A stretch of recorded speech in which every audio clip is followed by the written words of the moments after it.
Okay, so ons het nou stomstreke gespeel wat gaan oor nie woorde mag gebruik nie. En dat ons eintlik weet dit gaan dit is nie so eenvoudig as jy nou goed moet sê en al die goed wat ek nou gekies het gaan juis oor om te kan praat of jou mond te gebruik of woorde te gebruik. En dit is nie so eenvoudig as jy nie kan praat nie, nee. Praat of woorde maak dit vir ons baie makliker om te kan verstaan, mekaar te verstaan, om idees te verstaan of te kan leer, nee. As ons nie boeke gehad het of woorde gehad nie, sou ons baie moeilik gekommunikeer het, sou ons nie nuwe goed kon geleer het nie. En vanoggend gaan ons bietjie kyk daarna oor hoe Jesus hierdie belangrikste woord is wat daar in die lewe is. Maar goed, voor ons by die teksgedeelte gaan kom, is daar twee spesiale goed wat vandag eintlik gebeur, wat ons so bietjie ons fokus gaan help maak oor dit wat ons gaan gesels.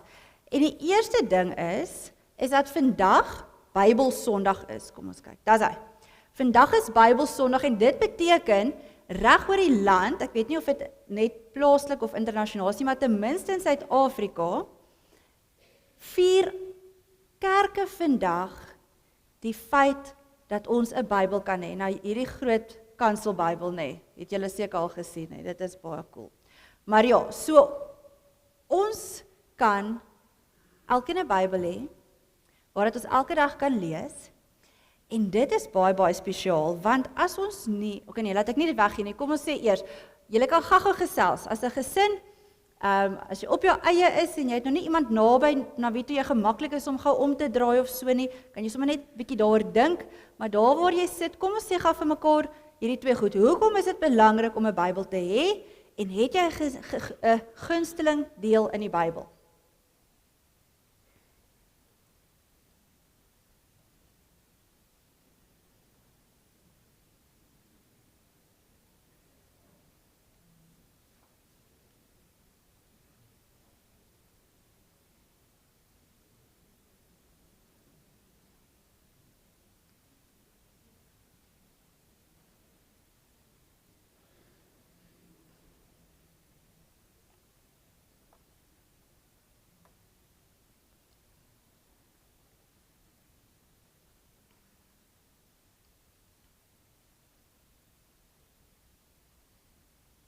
Goed, so, ek dink ons sou saamstem met mekaar dat as ons nie 'n Bybel gehad nie, was dit vir ons baie moeiliker om van God te leer ken. Stem julle saam? Is dit wat julle ook gesê het, nê?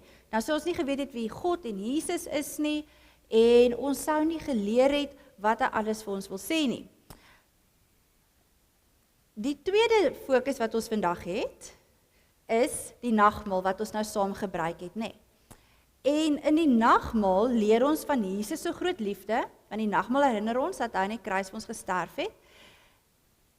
En dan is die kans dat ons dit sou geweet het, sonder ons Bybel, is baie skraal, nê? Want die Bybel is die een ding wat deur al die jare heen gebly het. Mense het gesterf, en nuwe mense is gebore, maar die Bybel is die ding wat gemaak het dat van geslag tot geslag, deur baie jare deur, ons vandag in 2026 nog steeds kan weet, dat Jesus vir ons sonde gesterf het, dat ons sy kinders kan wees. Goed, so, die Bybel, die woorde van die Bybel en die nagmaal, is ons twee hooffokuspunte van vandag. En dat sonder die woorde van die Bybel, sou ons waarskynlik nie vandag hier saam gewees het nie. Maar nou wil ek vanoggend vir julle uit die Bybel uit, iets baie spesiaals lees, wat vir ons so 'n bietjie iets anders gaan 'n nuwe perspektief gee oor dit. En ons gaan, ek het dit uit die boodskapvertaling gevat, omdat dit 'n bietjie makliker vertaling is, om vir die kinders ook te wys, wat ons vanoggend wil leer. Goed, julle moet nou mooi kyk, elke keer wat die woord daar staan, is dit in 'n hoofletter, sien julle dit? Goed, ons gaan nou daaroor praat. So, Johannes 1 vers 1 tot 14 sê, die woord, deur wie ons God leer ken, was reg aan die begin reeds daar. Die woord was by God, en die woord was God. Voor enigiets nog gemaak was Jesus al by God. Hy het alles in die skepping gemaak, niks het op 'n ander manier ontstaan nie, hy het alles gemaak. Jesus het ook lewe aan die skepping gegee, omdat Jesus, ekskuus, mense lewe gegee het, kon hulle die regte besluite neem soos iemand wat 'n lig het om in die donker mee te loop. Mense wat reg lewe het soos 'n helder lig in die donker, sondige wêreld ingeskyn. Hierdie donker wêreld wou niks met hulle te doen hê nie, maar kon hulle ook nie keer nie. Johannes het ook op die toneel verskyn. God het hom gestuur om vir almal te kom vertel van Jesus, wat soos 'n helder lig in die donker kom skyn het. Sy sterk boodskap oor die lig moes mense oortuig om in die lig te glo. Hy self was nie die lig nie, hy het maar net aan die mense kom vertel waar om die lig te kry. Jesus, die ware, goddelike lig, was op pad na die wêreld toe. Hierdie lig se strale sou op die mense in hierdie wêreld val. Daaronder die gewone mense van hierdie wêreld sou die lig kom skyn. Hy self het mos die wêreld gemaak. Eienaardig genoeg het die mense van die wêreld hom nie herken toe hy gekom het nie. Om die waarheid te sê, hy het onder sy eie mense beweeg en opgetree, maar hulle het hom selfs nie erken nie en wou nie glo wie hy regtig is nie. Daar was egter uitsonderings. Daar was mense wat hom met oop arms ontvang het. Hulle het hom en dit waarvoor hy staan, ten volle in geloof aanvaar. Omdat hulle so op hom vertrou het, Jesus alles vir hulle gedoen wat nodig was om God se kinders te word. God self het daarvoor gesorg dat hulle as sy kinders gebore word. En dit is iets heeltemal anders as om die kind van 'n gewone aardse pa te wees, wat bloot besluit het dat hy 'n kind wil hê. Jesus het toe as mens aarde toe gekom, 'n mens kan sê, hy het onder ons kom huis opsit. Ons het gesien hoe belangrik en wonderlik hy is. Net die unieke seun van die Vader is so groot en belangrik. Hy was soos 'n fontein van die goeie dinge wat God vir ons so onverdiend wil gee. By hom kon ons ontdek wat regtig waar en eg is.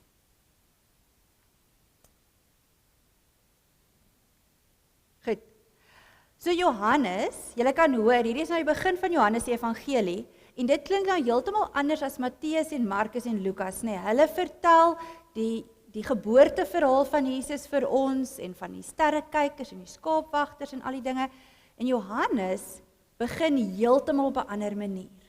Want Johannes skryf vir 'n klomp mense wat gedink het hulle is baie slim. Nee, vir daai mense was dit baie belangrik om 'n klomp hoë woorde en groot woorde te ken en te gebruik. Nee, hulle het al hierdie filosowe, hierdie slim mense nagevolg en hulle wou net, vir hulle was dit, hoe slimmer jy kan wees, hoe beter is jy. Nee, ek dink partykeer het soos die stomstreke gegaan, dat mense al hierdie hoë woorde gebruik en almal om hulle knik net asof hulle verstaan, maar niemand verstaan mekaar eintlik nie. Maar vir hulle was in die Grieks is die woord logos. Dit was verskriklik belangrik, hierdie kopkennis, hierdie taalvaardigheid, en daardie woord het dit beskryf. En Johannes kom, en hy doen 'n baie slim ding. Hy praat op 'n manier wat vir hierdie mense presies val in hoe hulle dink en werk. En hy sê vir hulle hierdie logos, hierdie belangrike woorde, hierdie slim wees, dit is eintlik Jesus. Want hy sê vir hulle, die woord het mens geword en die woord was God. En hy sê vir hulle, deur daai woord van logos te gebruik, wat ons dan vertaal met woord, hy sê, hierdie heel belangrikste woord, die beste woord wat jy kan ken, dit wat die belangrikste waarde in jou lewe gaan hê, is hierdie woord, en dit is Jesus. So hy gebruik 'n manier om met hulle te praat, wat anders klink as 'n gewone manier, sodat hulle luister en sê, ek moet hierdie woord ken, hierdie groot woord waarvan hy nou praat, ek moet dit gaan leer, en dan ontdek hulle eintlik vir Jesus, as hulle dan dit gaan bestudeer. Goed, so, wat Johannes vir hulle sê is, Jesus was die eerste Bybel gewees. Die belangrikste vorm van die Bybel, want hy sê vir hulle, die woord het gekom en onder die mense kom bly. En wat doen 'n woord? Hy vertel. Nee, so hy sê vir hulle eintlik, hierdie woord wat tussen julle kom bly het vir julle kom leer wie God is. So daar's 3 belangrike goed wat ons gaan uitlig uit hierdie deel uit. So kom ons kyk, die eerste een.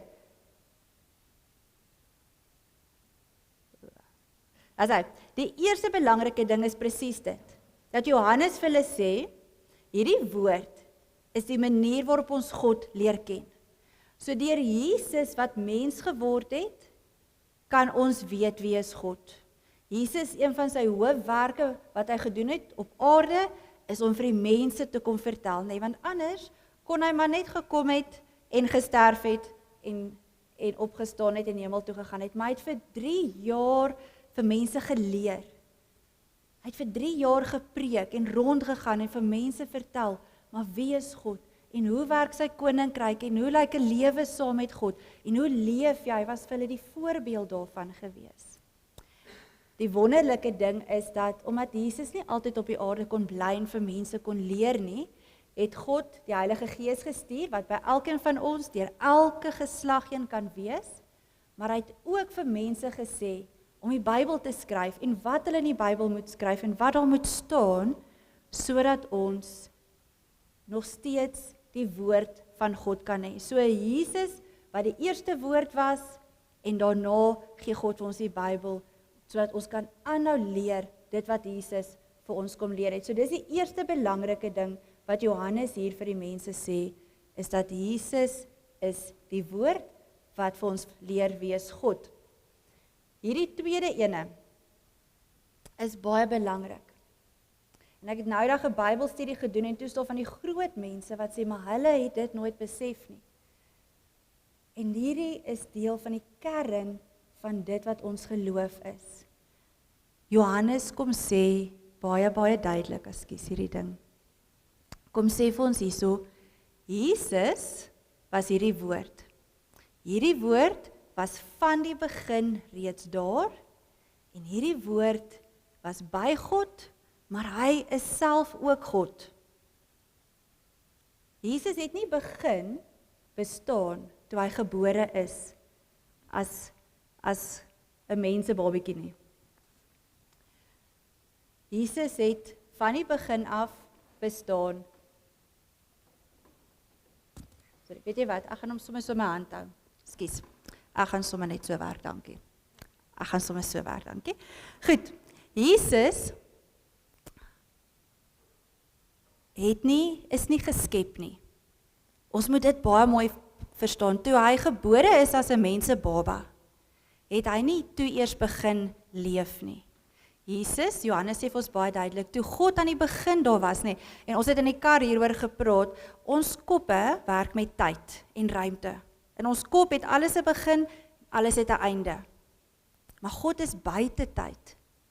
En daarom verstaan ons nie altyd lekker hoe werk hierdie ding van God was maar nog net altyd daar nie. Dis iets wat ons glo en ons aanvaar dit is so. Maar die teks sê vir ons, Jesus was aan die begin daar. Jesus was deel van die skepingsproses, so Johannes. Jesus is nie geskep nie. As Jesus eers begin ontstaan het toe hy gebore is, beteken dit hy is geskep. Dan kan hy nie volledig God wees nie. Dan kan hy nie ons verlossing bewerk het nie. En daarom is dit belangrik dat ons sien, Johannes sê vir ons, Jesus wat gekom het om ons te leer van God, is self ook God. Hy is die seun in die drie-eenheid, hy is deel van die drie-eenheid van die begin af. Hy was nog altyd daar gewees. En dit is belangrik om dit te verstaan, want dit is wat maak dat hy kon kom en vir ons die verlossing kom bring. Die derde belangrike punt wat ons sien, is dat dit sê Jesus kom en hy kom verlig ons lewenspad. Hy is die goddelike lig wat in hierdie donker wêreld ingekom het. En hy kom maak die lewe vir ons nuut. Die een ding is dat Jesus vir ons kom wys dat ons lewens nie reg is nie, dat ons Jesus nodig het, dat ons sy verlossing nodig het, En hy kom verlig dit vir ons, dat ons dit kan raak sien, en dat ons daarom kan kies om in sy lig te leef. Maar hy kom wys ook in die wêreld, hoe stikkend die wêreld is. En dat die wêreld God nodig het, en dat God se waarheid die lewe verander, en dit vir ons makliker en beter maak. En wat mooi is dat die Bybel, dan nou self ook na die Bybel verwys, as 'n lig vir my voet en 'n lamp vir my pad, nê? Nee.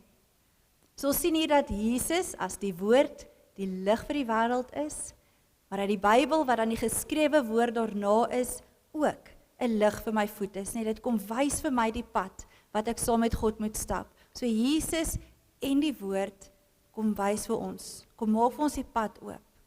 Kom sê ons vir ons, daai donker paadjie, dis die wêreld se pad. Moenie daar stap nie. Moenie op daai paadjie afgaan nie. Hier is die lig. Die pad wat na God toe gaan, die pad wat ons na die ewigheid toe vat. En Jesus is daardie lig. Vers 12 gee vir ons een van die mooiste en belangrikste beloftes in die Bybel. Die Bybel is vol van beloftes wat God vir ons gee. Vers 12 se belofte mag jy nooit vergeet nie. Jy moet by die huis om sommer iewers gaan opplak, dat jy elke dag dit kan onthou. Vers 12 sê,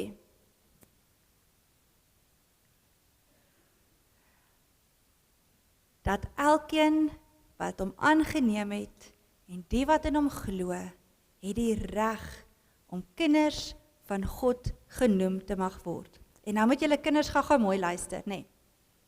Jy is jou ma en jou pa se kind. Dit kan nie verander nie. Die DNA sê, dit is wat dit is. En hierdie versie sê dieselfde van God. Dit sê, as jy vir Jesus lief is, en jy verstaan die groot geskenk wat hy gegee het, om jou God se kind te maak, dan is dit vas. Dan sê God self, jy is my kind. En dis 'n reg wat jy het. Dis nie 'n voorreg nie, dis nie iets wat weggeneem kan word nie. Dis nie voorwaardelik nie. Dis nie as jy soet genoeg is, as jy genoeg goeie goeders doen, as jy mooi is met jou maatjies, dan is jy my kind nie. God sê, jy is my kind en klaar. Ook nog steeds, wanneer jy partykeer daai goed doen waarvoor ons vanoggend so mooi jammer gesê het voor die nagmaal. Ook wanneer jy lelik is met jou boetie of jou sussie. Ook wanneer jy nie jou toets deurkom nie. Ook wanneer jy foute maak. Niks kan dit verander nie. En dit moet jy altyd onthou, want ons leef in 'n wêreld wat graag vir ons sê, jy is nie goed genoeg nie, jy is nie slim genoeg nie, jy is so 'n bietjie useless, ek hou nie van jou nie, jy pas nie by my nie. En vanoggend ons die nagmaal gebruik het ons gesê die nagmaal kom wis daardie stemme uit. Daardie stemme wat vir my wil laat voel ek is nie goed genoeg nie. En God beloof in vers 12, jy is my kind, jy het die reg om my kind genoem te word en dit moet jy altyd onthou. Dit mag jy nie vergeet nie. Goed, so wat maak ons nou met hierdie teks? Wat beteken dit vir my en jou as ons hier uitstap en ons gaan nou weer hierdie week aanpak en alles wat wag? Die nagmaal het ons vanoggend kom herinner dat Jesus vir ons nuwe lewe gebring het. Daardie nuwe lewe beteken dat ons 'n ewige lewe het. Dit beteken die dag wat ek doodgaan, gaan ek hemel toe. Dit is nie die einde van my lewe nie. Dis die volgende fase. Wat beteken ek gaan vir altyd en altyd en altyd in die hemel by God wees. Dis wat Jesus kom doen het vir ons. Maar dis nie net dit nie. Dis wat Jesus kom doen het, sê my lewe vandag, hier en nou, in Leidenburg, in Suid-Afrika, in 2026, kan my lewe beter wees saam met Jesus. Want ek leef nie so in die sonde soos wat ek voorheen gedoen het nie. Die Gees wat in my is, help my elke dag om heilig te word, om beter te wees, om nader aan God te groei. En dan verstaan ek wie God is beter, ek verstaan wie ek as sy kind is beter, ek kies om anders te leef, ek Ek kies om sy waarheid te glo en om in hierdie wêreld sy lig deur my te gaan laat skyn. So die nuwe lewe begin nou. En deurdat ek Jesus ken en deurdat ek die Bybel het, kan ek leer hoe dit lyk. Nee, ons tema is die woord bring lewe. Dat Jesus deur sy verlossing nuwe lewe, ewige lewe bring, maar dat dit ook ons lewe verander. So 2 praktiese dinge wat ons leer. En dit is dan waarmee ons gaan afsluit. Ons moet eet. Stem julle saam? Wie hou van eet? Nee? Ja? Goed? Ja? So, maar ons moet ook geestelik eet. OK. En vandag help ons daarmee. So die eerste geestelike kos wat ons moet eet, is my Bybel lees. Goed, so julle gaan gou weer vinnig gesels. Wat beteken dit as ons sê die Bybel is soos kos? Sê gou vir mekaar, wat dink julle? Want dit is nou 'n bietjie vreemd. As ons sê jy moet geestelik eet en die Bybel is soos kos, wat dink julle beteken dit?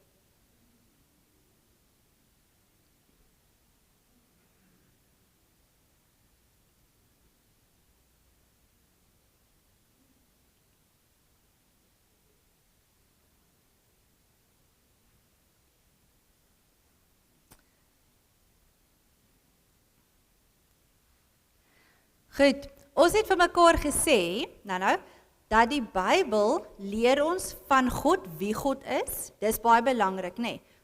Ons moet leer al meer en meer wie is God, hoe is hy, wat is vir hom belangrik. Maar die Bybel leer ook vir my, hoe lyk my lewe as 'n kind van God? Hoe moet dit lyk in hierdie wêreld? So hoe meer ek my Bybel lees, hoe meer leer ek dit, hoe meer kan ek dit gaan leef, nê? So daai geestelike kos maak my al sterker in my geloof en in my verhouding met die Here. Goed. Die tweede ding wat ons voed, was nou deur die nagmaal, nê? Ons het die nagmaal gebruik wat fisiese brood en wyn is, maar dit is ook geestelike kos. So kom ons sê gou vir mekaar, hoekom is die nagmaal wat fisiese kos is, ook geestelike kos? Hoe voed die nagmaal ons? Hoe help dit ons om geestelik te groei?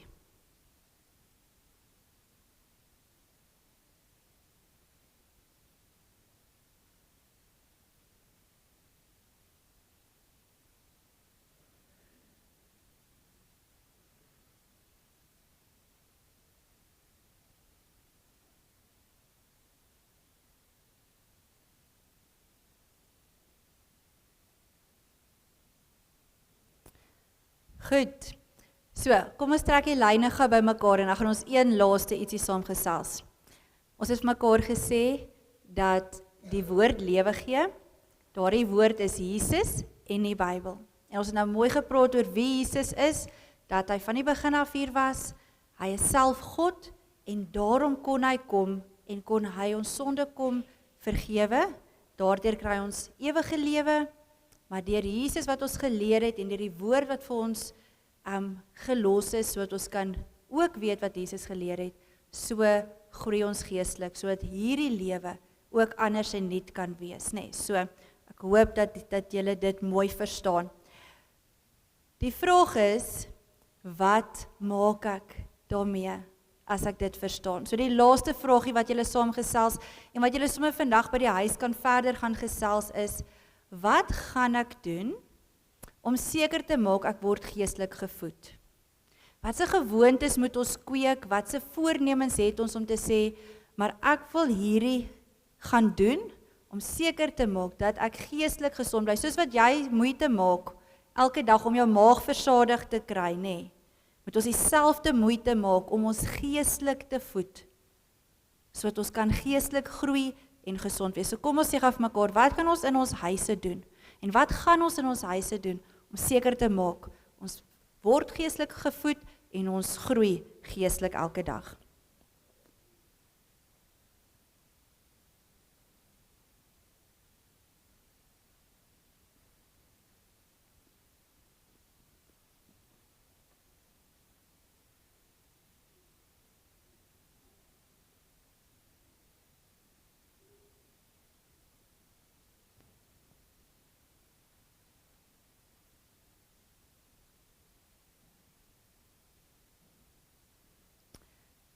Goed, so hierdie kan julle by die huis lekker verder gaan gesels en dan moet ons mekaar help om daarby te hou, nê. So partykeer gaan dit vra dat Boetie en Sissie vir mamma en pappa herinner, maar ons het nie vanaand Bybel gelees al nie. Kom ons lees gou-gou Bybel, nê.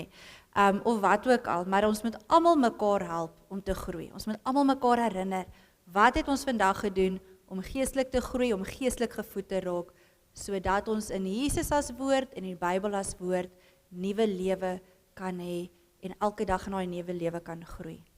Kom ons bid saam.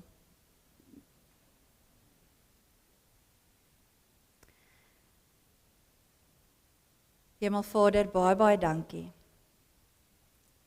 dat ons kan weet dat U liefde vir ons so groot is, dat U 'n plan gemaak het, dat ons U kinders kan wees.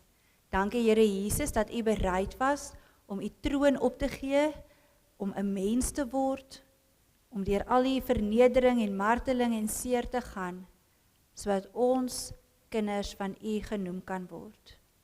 En Here, my gebed is, dat elkeen van ons, maak nie saak hoe jonk of klein ons is nie, elke dag sal glo en onthou en vashou daaraan, dat U beloof, dat ons U kinders genoem kan word. Dat ons nie sal toelaat dat die wêreld vir ons sê, ons is nie goed genoeg nie.